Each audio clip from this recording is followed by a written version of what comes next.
I welcome to the show. Welcome to the show. So for all those crazy people out there who never heard of your boy, who ain't tapped in, they don't know what's going on. Canada is in the building.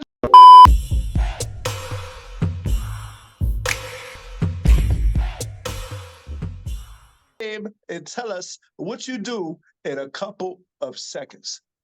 So this is DJ Rasta Root. I'm a DJ, producer, executive producer, professor, and I reside in Atlanta, Georgia.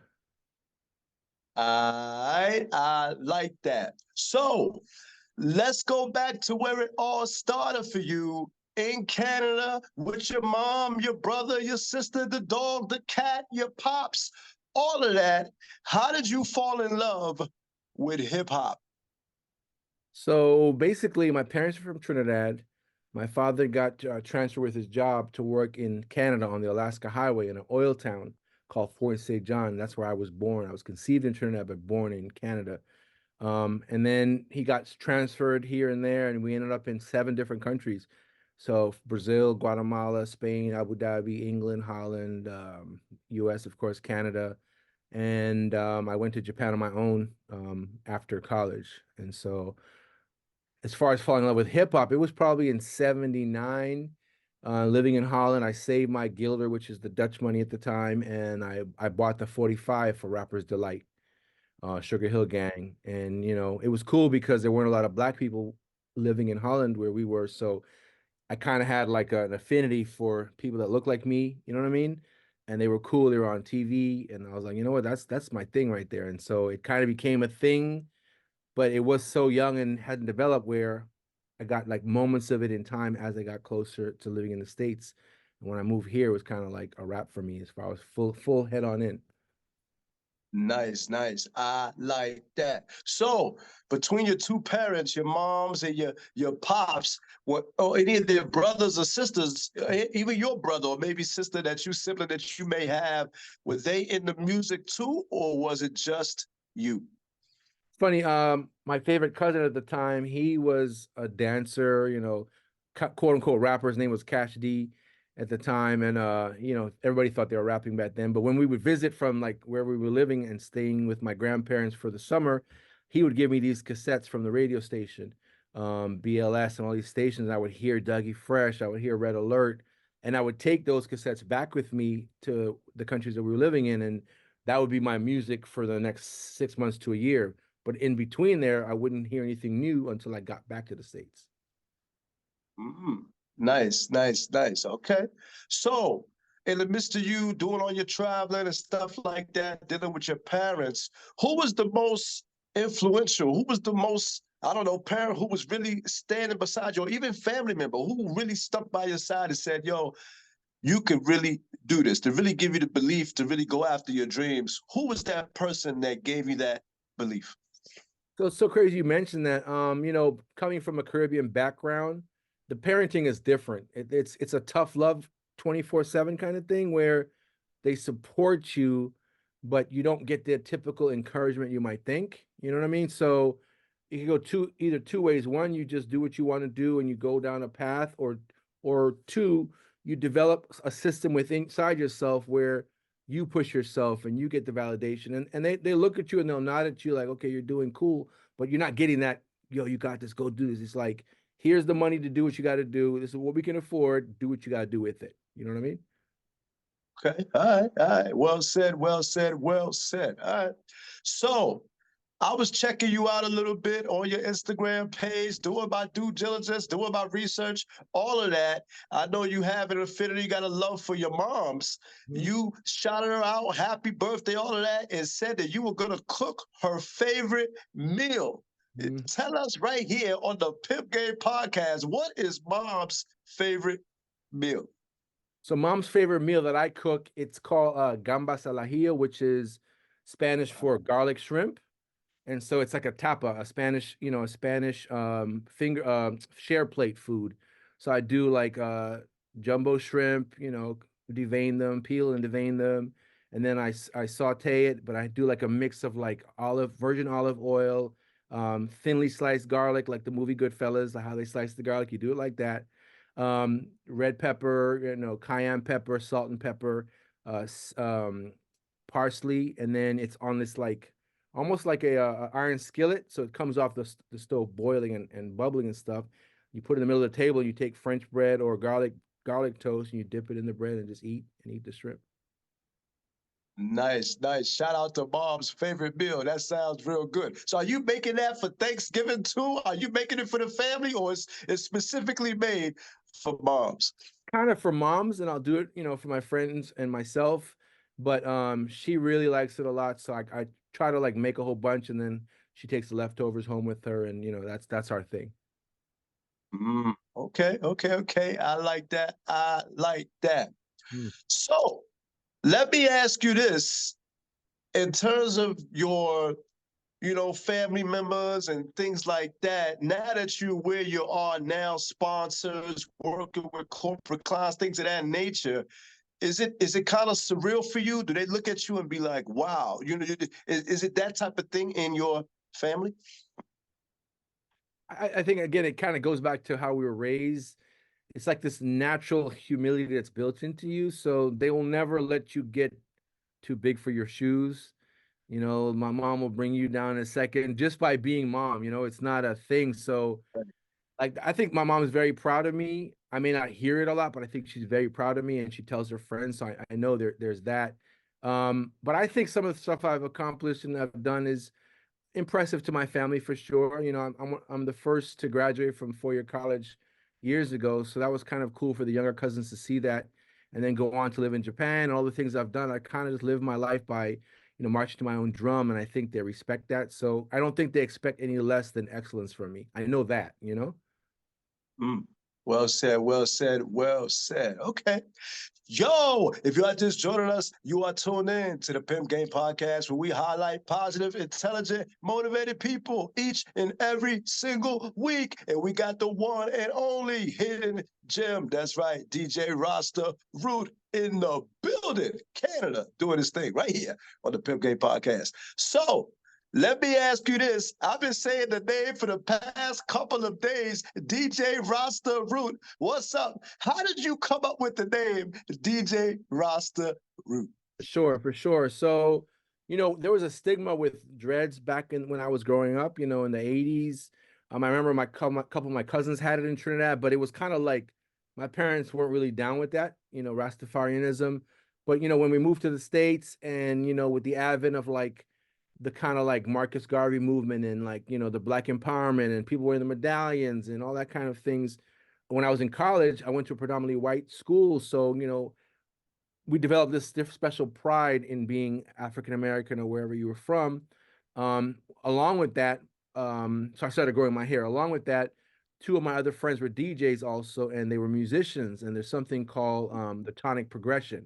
That was the name of our DJ company, which is long and probably way too long. But basically, the tonic progression has the first inversion, second inversion, and then the root. So I became the root of that collective. And then from there, we added the Rasta to it, so it was Rasta Root. And then it was a play on musicality, but also on like the belief in Black empowerment, that whole thing. I And like that. I like that. Okay, I like that. I like that. So, you mentioned you being a DJ. You're a really well-known DJ in your own right. I noticed you're selling on your site turntable head shells. correct. What's up with that? For people that don't know about that, can you talk maybe briefly, maybe a little bit about that for those people out there who don't know what that is? For sure, for sure. So turntables have an arm, right, that then has a head shell on it, and that head shell holds a cartridge, which then holds the needle. So around 2008 or 9, 10, somewhere along those lines, I kind of stumbled upon an idea to grab the normal shells that are kind of, this is not it, but it's black. Let's say it's black. I stripped it down with airplane stripper, which is a chemical, and it strips it down to the raw metal. Then what I did is I found a person that originally I wanted to chrome it, but chroming it would have made it too heavy. So this guy was like, I can probably polish it. Let me show you. And he took one back to his workshop, came back, and it was this shining silver looking polished head shell. And I was like, whoa, that's amazing. Around that time, I was working heavy with Red Bull because I was a part of the Red Bull Music Academy in Italy, and I was sponsored by them for some years. And so they were doing their three style DJ battles, and they wanted to give out DJ prizes. So they were like, Mm. yo, can you do some of these shells for us? We want 50 shells done with cases. And now I don't have a way to customize them. Can you do the logo? So I had to scramble and search around. I sent a pair to England to get done. They came back, they were cool, but it wasn't cost effective. And then I found a person locally, which I actually went to his place today to get some done. And he does like rings and anything metal fabrication and customization. And I showed him the shell. I said, can we put something on this part of the shell that's kind of flat and almost like a little billboard, but a tiny one? He's like, let's try it. And we, it converted some logos, and then he was able to like laser engrave onto the metal any logo that could fit in that space. And then it kind of took off from there where, DJ culture is ego driven to a certain extent, branding and ego driven. So, and there's also a thing where some DJs get their head shell stolen because it's just they're all the same. With mine, they're polished aluminum and your logo's on it. So it's highly unlikely someone's gonna steal your shells because they're gonna know whose shells they really are when they see the logo on it. You know what I mean? And so it kind of took off. It's a one of one. No one's ever done it, and we've been selling them consistently for the past, 14 years. And we delved into a gold version, which is a gold plated version, 14 or 24 karat gold plated head shell that we can also laser engrave on it. And so it's cool to see like something that was just an idea that I stumbled upon develop into something that's somewhat of an industry standard, with the DJ collectives that use turntables. Wow, wow, wow. I That was like a that. mouthful, sorry. So, wonderful. That's good. So, let me ask this. You mentioned DJ contests and things of that nature. These days, where are they doing that? Like I know the movie, I think it was Juice or something like that, where they had the two guys up there doing the Yep. DJ contest. They both Yep. scratching. Where are Yep. they doing that at now? So there are local battles that happen throughout the world, honestly. There's vinyl only battles, there's Serato based battles, but the two main ones that stick out to me that have stood the test of time would be DMC, which has been down around since the 80s, I think, maybe even earlier, but I think the 80s is when it started. And that's a very like popular and well-respected contest. And then we have more of the three style version, which is Red Bull's version of it, which is more party rocking.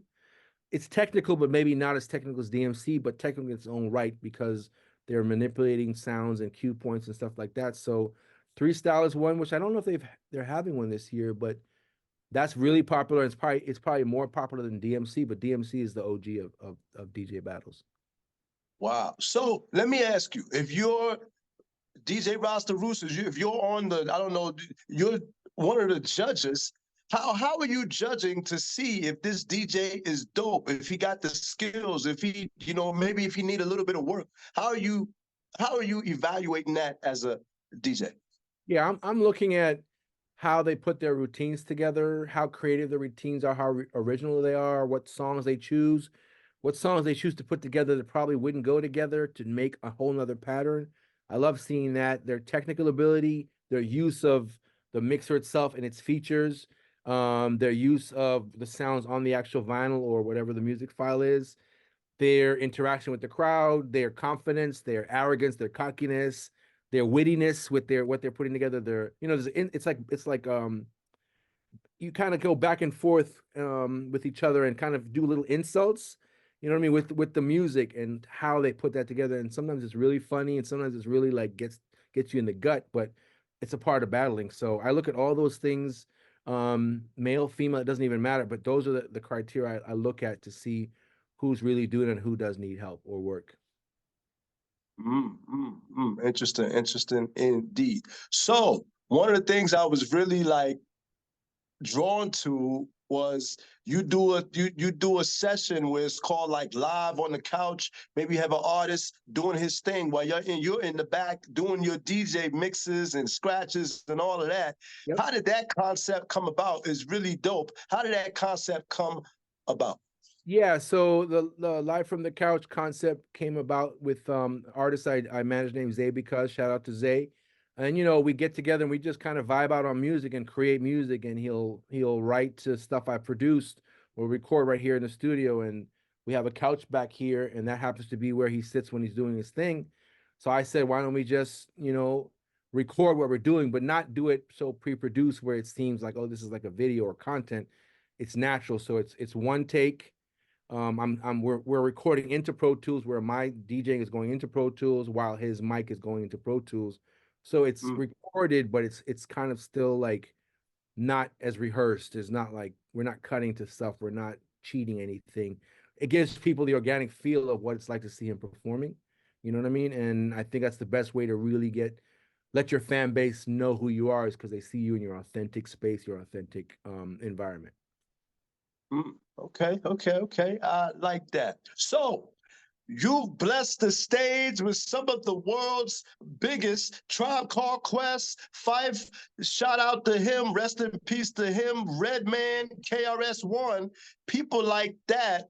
What's up? How did you get a chance to even bless the stage with those guys? And when you first did, was it like was it a starstruck thing for you when you first met Phife? So, I have to understand, like for my age group and my demographic, like Tribe was the mecca of hip hop, you know what I mean? And seeing their videos from the first album to listening to the cassettes back in the day to seeing when the jazz video came out, or going to see them perform in DC, seeing them perform in Toronto before I moved to Japan. It was the last show I saw was Tribe in Toronto, which is bugged out. That was in 94. To then move to Atlanta, read about him in the Source magazine, you know what I mean? And then get a call one day because I was already doing my thing in Atlanta as far as DJing. And maybe reputation wise, that helped me. I've asked, for a DJ to work on some scratches on a song he was working on. And he called me into the studio and we met and we kind of vibed out because he's also Trinidadian. So culturally, we could make jokes about our grandparents and, licks and food and, the slang. And we just, more than music, we vibed out on that, and I didn't hear from him for about 6 months. And I finally got a call back from my same friend. And he was like, yo, Phife is doing a show at University of Maryland. He wants you to be his DJ for the show. Are you down? And of course, without a doubt, I said yes before even finished asking the question. You know what I mean? I wasn't starstruck at the show because I was more nervous than anything. The first show we did, I was starstruck when I went to his house for sure. But it was almost like this is crazy kind of thing, because I knew he lived in Atlanta. I'd seen him around here and there over the years, visiting my mom in Atlanta, but to actually be there, walk in the house, he was in some shorts and a t-shirt, some socks. When you think of rap people, you don't think of them having regular lives, but they just are regular people. You know what I mean? He's the most regular person. He's totally the most regular person. But to walk in his house and, at that point, I hadn't seen anybody's plaques. It's probably the first plaques I've seen. So I saw De La Soul. I saw Shaquille O'Neal's album. I saw all the Tribe ones, Boomerang soundtrack. And I was like blown away. I was like, this is crazy. This is what I've been working all these years for, is to be around this type of energy and around this type of person that can help me further my career. You know what I mean? And from that day on, we were thick as thieves, honestly. Like, he didn't have a license at the time. So I'd go to his house across town, pick him up and have him run errands with him. You know what I mean? And that was before we even did the show. We rehearsed and I'd run some errands with him, but we just became super good friends. And then it just naturally evolved. His friends became my friends. His associates, his peers became my peers because of the association. And it was like a natural, organic introduction to where it seemed like I had been down with them from day one. But in fact, I hadn't. I met him in 98. They had been doing it since 88. So 10 years removed, but I still was able to kind of fit into the fold with his friends and his associates and his group members, of course. Nice. So you mentioned his group members, Tribe Called Quest, Q-Tip. What's up? The difference between Phife and Q-Tip, in your opinion? Maybe I know you wasn't, or maybe not around Q-Tip as much, but from what you could see, the eye test, what's the difference between the two? Yeah, so definitely, I think I can surmise it by saying, Tip is more the finesse, artsy ladies man. You know what I mean? Phife is the street corner dude that you can totally relate to from a dude's perspective. Like, he always talked about, being dark as a hockey puck. You know what I mean? Like he embraced that. Just like Biggie embraced, his look and his aesthetic, he made it a positive thing. He made himself relatable. Not that Q-Tip wasn't relatable, but literally the difference was women loved Q-Tip and dudes love Phife. You know what I mean? And Phife always Mhm. said about their chemistry is you can't have the raspy without the smooth. It doesn't work, fight. Or he said you can't have the raspy without the nasally. Nasally would be Q-Tip. Phife's voice is very raspy. He said, and that's what made it work for them is yin and yang, but everybody loved the yin and yang of them, you know? Okay, I like that. The yin and yang. So when you were DJing for those guys and Busta Rhymes and all of that, at what point did you say to yourself, like, yo, I belong here? And I mean, and it's a difference between you meeting them and you're hanging out with them, maybe just because of Phife, you're associated with him. But at what point did DJ Rasta Root say, yo, I really belong here? I think, you know, when they broke up in 98 or late 97, 98, no one ever thought they would ever speak to each other again, ever. You know what I mean? Mm, When they started talking in the maybe early 2003s because offers started coming for some odd reason, and they were working on doing Street Scene in San Diego, that would have been their first show back.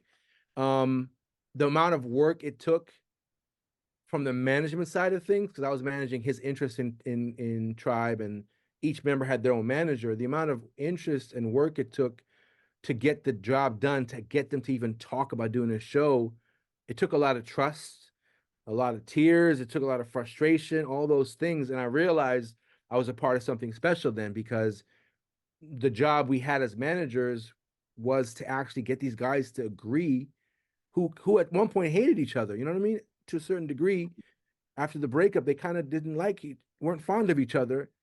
To have them come to a common ground and get on that stage. So when they hit the stage at Street Scene and at the bass line from Bugging Out drop, and they come out, Ali was already on the decks, and they come out. That's when I felt like, first of all, a relief because we got it done, because it was precarious up until the moment Ali dropped Bugging Out, because it was very like, pins and needles, eggshells. And once they hit the stage, it was like the crowd went crazy and they went crazy. They were probably in shock too, you know what I mean? And we all kind of were relieved, but that was my moment of saying I've arrived, you know what I mean? Because I was a part of making something that benefited the fans come true. It was a lot of people's dreams to see them perform again or see them perform at all, you know? wow, wow, wow. Well said. All right. So let me ask you this. Obviously, Phife, he transitioned, he passed away. That is a huge blow to the hip hop community itself. For you being so close to him, running errands with him, doing shows with him at his house, flip flops, shorts, having a couple of pancakes, all of that.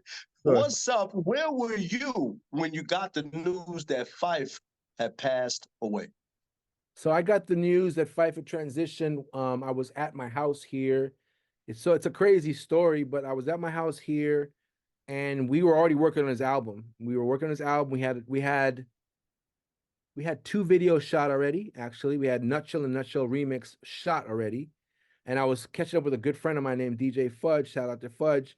Um, and I was showing him the videos and the music we had to date. You know what I mean? We had talked to Pasham De La Soul and Fonte and Pooh from Little Brother, and there was going to be a song with Phife, De La Soul, at least Pas, and then we wanted Fonte on the hook. Fonte was like, "Man, this is too dope of a collab. I'm not gonna just do a hook. I want to do a verse too, and I'll sing too, maybe, but you got to give me 16 bars." You know what I mean?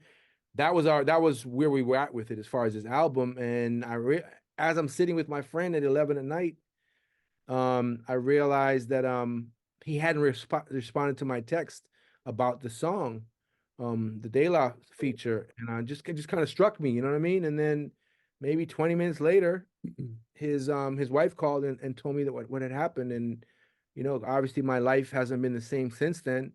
And then I was charged with actually, because there was so much going on, I had to call his group members and call and let them know. And that was in the midst of me going through that. I had to compose myself to share these horrible news with them. You know what I mean? So that sucked. That'll never be a good memory. You know what I mean for me. And yeah, that's that. Wow, wow, wow, wow. Okay. Well said, well said. Shout out to Phife. Rest in peace to that brother. All right. Yo, if you are tuned in to the Pimp Game Podcast, and I'm your host, Kenny D, and we are here with the one and only, the hidden gem. That's right, DJ Rasta Root, right here in the building on the Pimp Game Podcast. So, you received the Lifetime Achievement Award.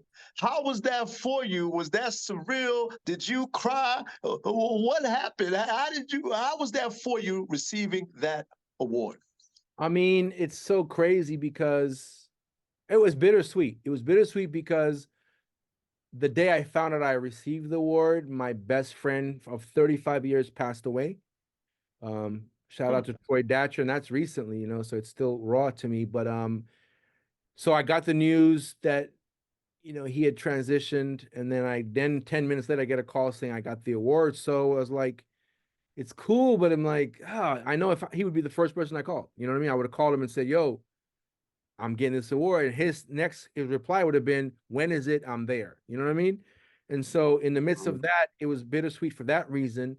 But then I realized that, I talked to his sister about it, and she said he would want you to be excited, he'd want you to be happy about it. And so celebrate that. And from that moment on, it turned into like, you know what? I'm gonna celebrate it. I'm gonna be excited about it. I'm gonna dedicate the award to him. You know what I mean? And I made sure to mention that in my speech, my acceptance speech. But is it surreal? It's very surreal because you do things for the community, even your own community, your family, your niece, your brother, your sister, your neighbor. Community comes in so many different forms. So you don't think people are watching these things, and maybe they weren't. Maybe it's just the spirit was guided for that to happen.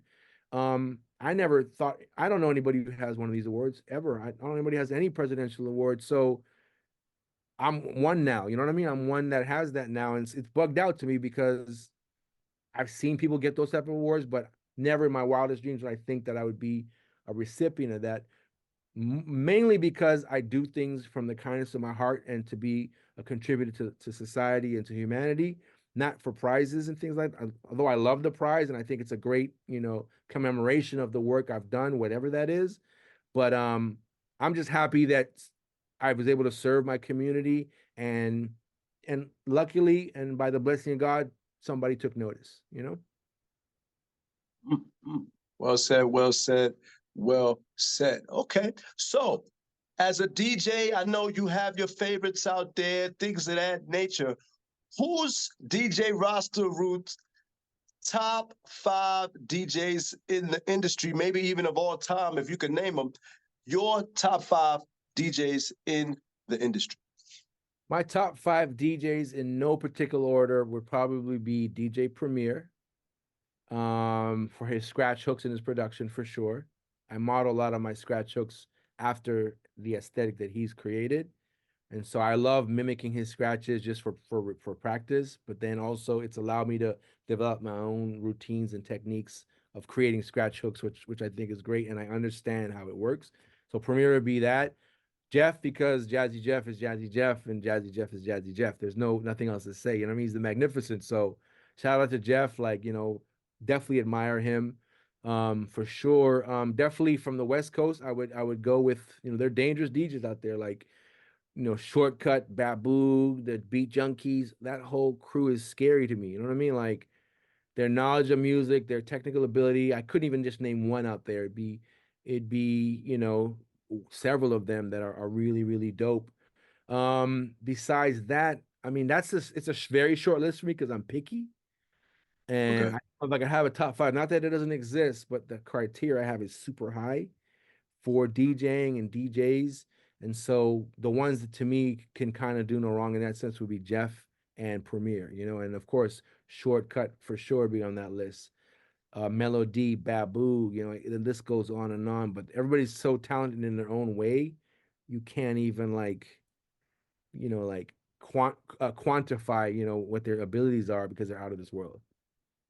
Wow, wow, wow. So I got a little bit of beef to pick with you. What's up? DJ Khaled is not on the list. What is going on? I don't know. What's up? How come DJ Khaled is not on the list? I mean, it's funny you said it because shout out to Khaled because in his lane, he's one of the best at what he does. You know what I mean? He's an entertainer. He's a what's the word? A personality. You know what I mean? He's taken his DJing and his love for music and hip hop, which he knows really well, and he's made what he's made in his carved out his own complete lane. Um, I like the dude because he doesn't what he does doesn't affect me, so I wouldn't care. You know what I mean? But sure, he's living his life. He loves his family. He does his music. I love it. That's what he does. Oddly enough, Khaled has my product. He has Smoking Shells, so that's cool too. You know what I mean? So and his boy DJ Nasty is kind of his partner in crime, is a friend of mine, and so I made sure they got the pair of the gold ones. Um, and yeah, it's yeah, I'm just happy, honored that he has them. And there's somewhere in his house, there's a pair of those sitting in his house, so that's pretty cool. Okay, okay. Now, DJ Khaled has been known to hang around Diddy a lot, and I know you know that Diddy's name has been out there in the papers, on the press, media, all of Yeah, that for his parties. Has yeah. DJ Rasta Root ever been to a Diddy party? I've never been to a Diddy party. Great question, by the way. But I've never been to a Diddy party, nor have ever had an interest in going to a Diddy party. Not for any of the reasons or the allegations or whatever. Now it's just not my thing. You know what I mean? I can barely wear a white T-shirt because it's gonna get some food on it. So I'm not going to no white parties. Okay, okay, okay, okay. All right, That's well my said. politically correct answer. I think that was a pretty good. All right. So today's quick topic of the show is Kendrick Lamar having a little static with J. Cole. Recently, J. Cole just went out. Yo, this your boy Kenny D. Hey, I didn't mean to interrupt your show, but I just want to take a quick minute, just to let you guys know. If you want to see more dope interviews like this one, make sure you go on YouTube and check out Pimp Game Podcast. All right? And don't forget about our website, pimpgamepodcast.com, to see all your latest Pimp Game episodes. All right? We got you. Man, I'm done talking. Back to the show. One of his concerts, he said that he felt really bad for doing a diss record in regards to Kendrick Lamar, being as though they're both great. He had no business doing it. What's your thoughts on that with industry beef in terms of rappers? I know a lot of people want to see that, but what's your thoughts on him, J. Cole specifically, really being a stand-up guy, saying, you know what, this isn't me. I apologize in so many words, probably without even saying it. What's your thoughts on that between Kendrick Lamar and J. Cole's beef? Yeah, well, I think, rap and emceeing and battling and lyricism, it's a blood sport. You know what I mean? So when you're in that arena and you're prepared for that fight, you do what you got to do to get out of that arena alive. You know what I mean? And I feel like I don't know if it's even beef really. It's just them just sharpening their swords. And I don't know if Kendrick's apology, I'm sorry, Cole's apology is because he really felt bad, or Twitter gang got at him and said maybe it wasn't good enough. I don't know. You know what I mean? Like, I don't really know if it's that reason or not. I feel like if Kendrick said something that sounded like it slighted him, it's in the sport. You know what I mean? It's friends or no friends. We can be competitors, but still be friends at the end of the day. You know what I mean? Something It's true. happened in the. I feel like something happened in the back room that changed his opinion on this. Is it what's it called? The 7 minute something or whatever it's Yeah, called. Like that. seven something. I know that. Seven Yeah, and something. so like I Seven felt like rounds or something. it's Kendrick is a rapper. He's an MC. He's a lyricist. So whatever Cole says in his raps, he knows it's creative liberty too. You know what I mean? It's his opinion. And he probably knows that he's just doing it to get a rise from the bars people, the people who like the bars. I understand if you understand that and you're in an arena, it's not like you come into a gunfight with a knife. They both are equally talented, I think, in their own right, right? I don't know what happened to him to say I feel bad about it, because I don't think it's wrong that he apologized because that's what he felt. But I would love to know what the real story is of why, he kind of is kind of like taking it back in a way. It happened. He Wow. said people heard it, they've ripped it, it's out. It's out. You That's had for true. press record on Pro Tools. You recorded, you wrote it, you heard the beat, you wrote it, you recorded it, you mixed it, you mastered it. Nowhere in that time did you say I don't know. I feel bad. What happened to make you feel bad? Like, you know what That's I'm true. saying? Like, yeah, True. it was Very premeditated. true. It wasn't like it was a crime of passion rap. You know, it just right, and he spit he had time to like correct that, you know? So I don't know. Mm, mm. That's my take on Well, it. well said. I think there is something in the background that we're not privy to that Yeah, made him come out and say that. Because you're right. sure. Hey, I never thought about it like that. While he was doing the mixing, the mastering, all of that, Yeah. that never hit him. All of a sudden, now it's hitting him. Yeah, Or none of his you're friends were like, absolutely. I don't know, Cole. I don't know. That's might be too hard. No one said that? Like no one? Like you know what I mean, like but you know, that's just me. I think we all have moments where we do maybe do things and regret it, and that's fine. And if the reason is that he felt really bad and felt like he was better than that, then that's fine too, you know? Well said. Well said. So, let me ask you this. We mentioned J. Cole and Kendrick Lamar. Are there any artists maybe in the future that DJ Rasta Root looking forward to maybe working with? Yeah, definitely. So I mean, I'm working with one of my dream performers now, which is Zay, which is my young guy, can rap really well, is conscious, smart, intelligent, mature. Um, I'm working with an Afrobeats artist named O'Breeze, and I'm kind of where I want to be as far as who I'm working with. There's no like bucket list people that really turn my head right now. I believe, you know, everything in an organic way. If it's supposed to happen, it'll happen whenever that is. And if it does, I'll be ready for it. You know, what I'm doing now is preparing me for these future moments that will appear and have me use my skills. Nice. So, you mentioned Afro beats. Let me ask you this because I know you're well established to say this or actually speak on this. Back in the day, Afro beats couldn't get on the map in the music industry. Mhm. Why do you feel, in your opinion, that it has risen to the top with people like Burna Boy, Tim's, uh, Wizkid, people like that? Why do you feel now Afro beats has really taken over in the music industry? I think it's a reflection of the time we're in. I think it's a reflection of people really understanding the amount of wealth that is on the African continent.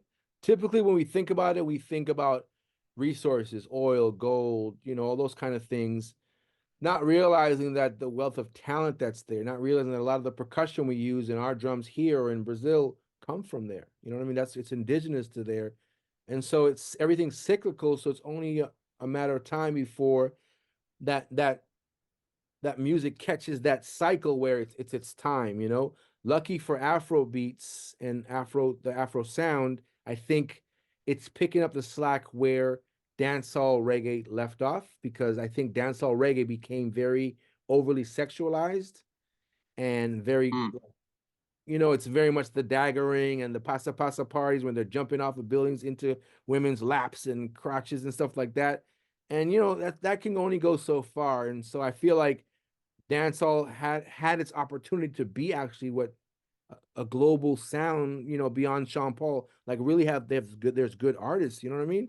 And I think somewhere in the politics of dancehall music, something happened where labels got turned off by signing the artist. It could be the visa situation with them not being able to travel to the States because of the Duddas thing with him.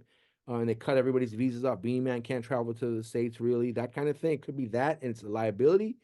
And it also could be the music maybe has kind of like had its turn, and now it's time for a fresher sound that's in that vein, but its own thing. You know, half the songs that are popular Afrobeat songs aren't in English, but you can still dance and vibe to it.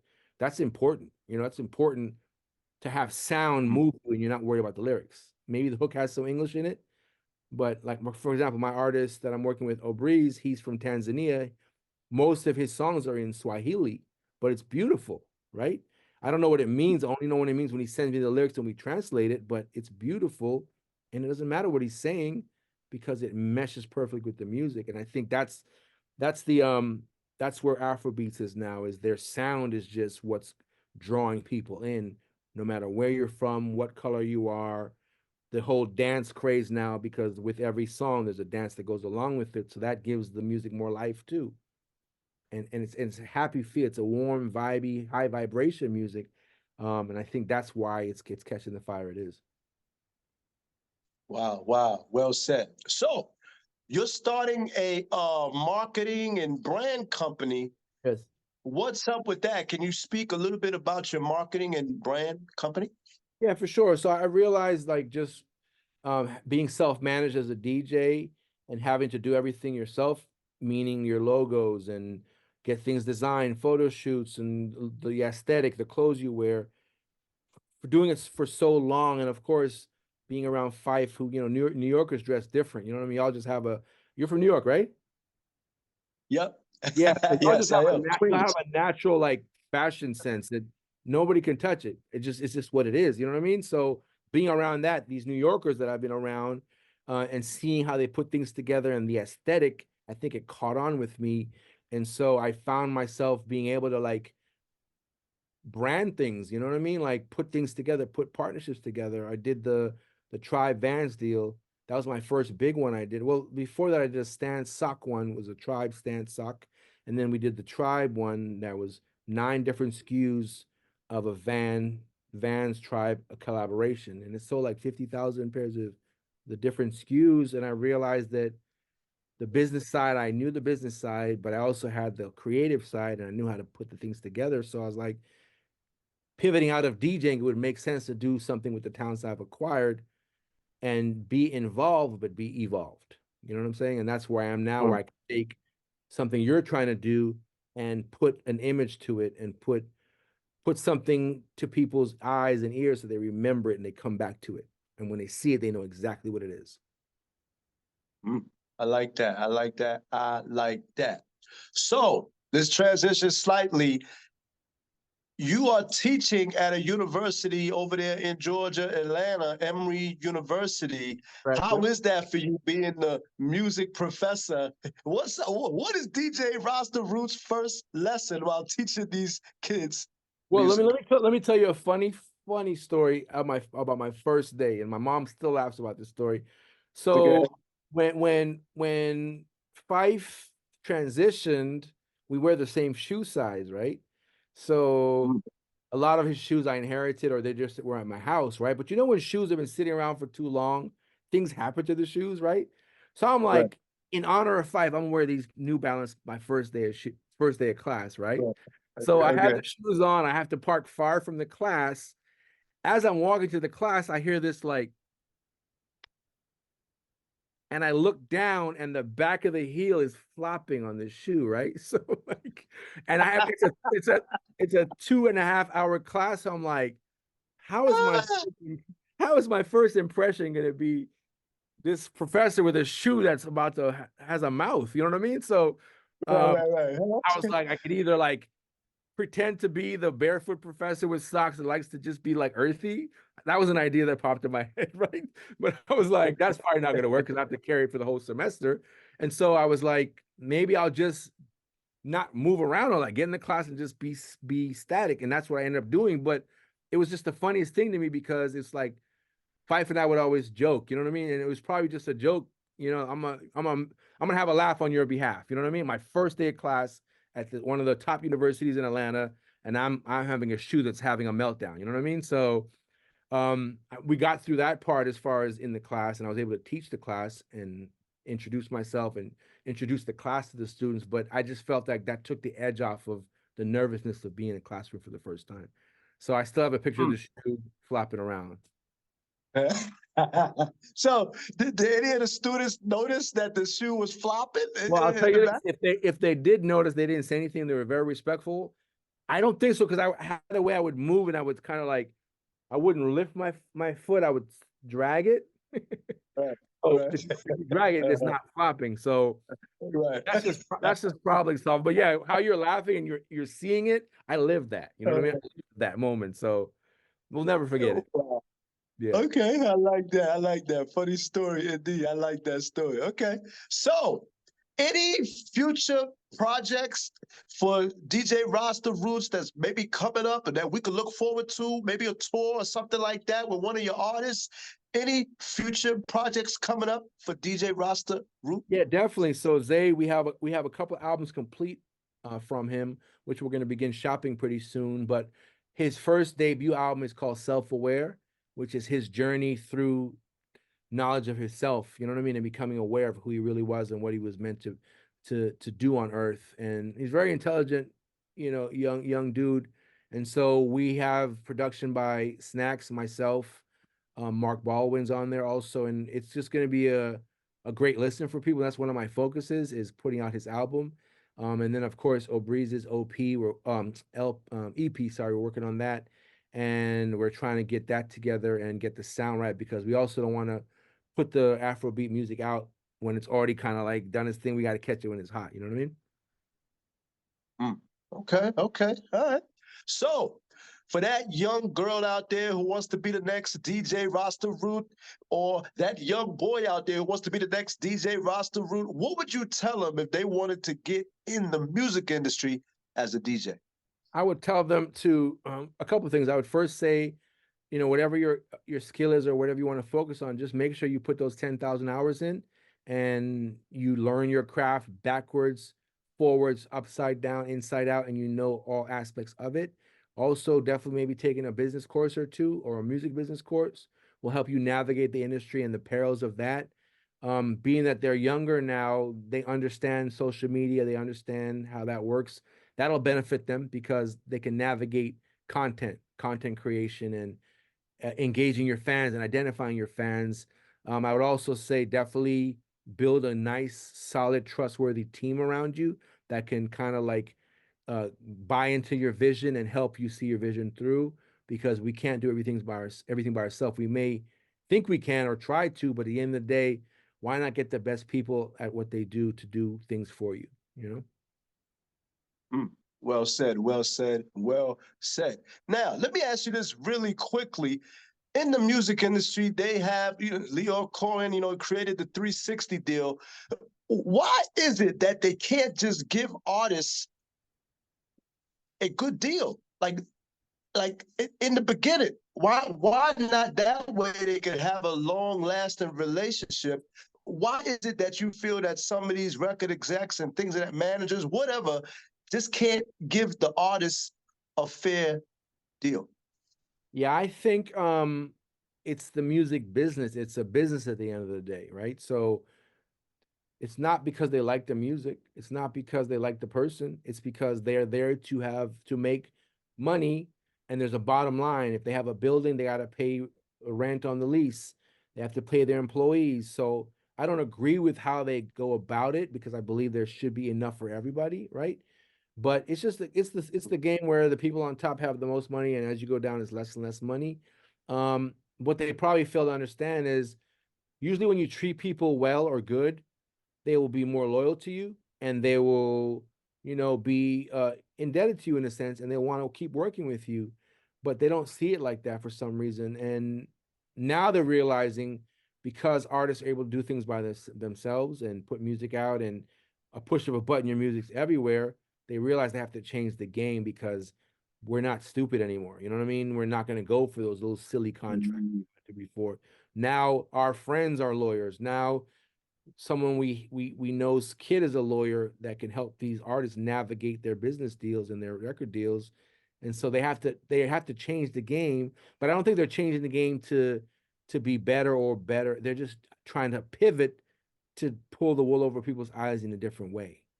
You see what I'm saying? Because that jig is up. That jig is up. Now it's time for a new jig, and they're figuring out what that jig is. Wow, wow. Well said, well said. All right. So, for those people out there who've been rocking with you from Canada, when you was on stage with Tribe Called Quest, Phife, Busta Rhymes, Q-Tip, all of that, any shout outs or final thoughts for your fans before we sign off on Pimp Game? Definitely, I want to shout out everybody who supported myself and my team's endeavors over the course of my career, the ups and downs. Everybody who's ever bought a mixtape or download a song or shared a flyer or anything like that. It again, it takes a village, you know, to raise a kid, but also to like help a DJ live his life. So I appreciate everybody, and I don't discount anybody who's been around for me. And I less call them fans, and I call them friends. You know what I mean? Like I believe in community, so I'm just thankful that I was able to move through the industry with honor and keep my respect and keep my name intact. And I think that's all I ever wanted was to the dude who did good things and was a good person, you know, and did some cool stuff here and there. All right. Well said. Okay. So before I let you go, tell everybody who you chilling with. This is DJ Rasta Root, and I'm chilling with Kenny D Pimp Game Podcast. All right. Now that concludes our show for this evening. But before I let you go, I'd like to thank all my viewers out there as well as my YouTube lovers. Make sure you like, comment, and subscribe to the channel. That's right. You're going to subscribe and make sure you turn those notifications on so when we upload videos, you are the first to get it. And last but not least, I'd like to thank the one and only Hidden Gem. That's right. DJ Rasta Root for blessing us with his presence on the show. All right, see you next time on Pimp Game. You don't want to miss it. Holla.